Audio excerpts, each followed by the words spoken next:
Halo, perkenalkan nama saya Caroline Hendricks.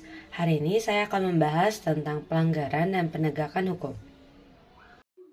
Pelanggaran dan penegakan hukum. Tegaknya peraturan dan hukum yang penuh keadilan akan membuat orang enggan untuk berbuat buruk. Ada yang tahu gak sih apa itu pelanggaran dan penegakan hukum?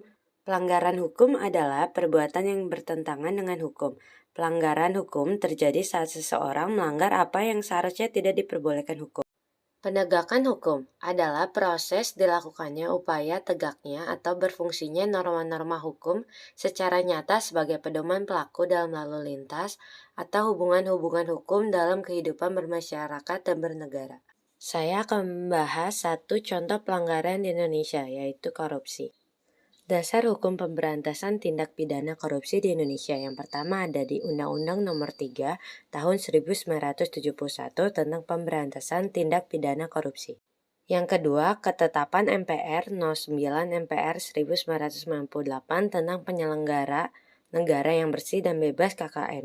Yang ketiga, Undang-Undang 28 tahun 1999 tentang penyelenggaraan negara yang bersih dan bebas KKN. Keempat, Peraturan Presiden No. 102 tahun 2020 tentang pelaksanaan supervisi pemberantasan tindak pidana korupsi.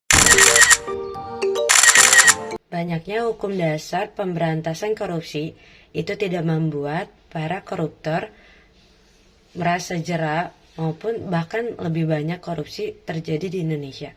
Masalah korupsi sendiri tidak hanya mencakup bidang pemerintahan, tetapi dalam berbagai banyak bidang. Misalnya bidang pelayanan publik dan lain-lain. Yang kaya semakin kaya, yang miskin semakin miskin. Cara penanganan korupsi, membenahi peraturan dengan ditegakkannya dan diperkuatnya undang-undang tentang tindakan pidana korupsi. Semakin baik suatu peraturan hukum, akan semakin baik memungkinkan untuk penegaknya. Sekian pembahasan kita pada hari ini. Terima kasih.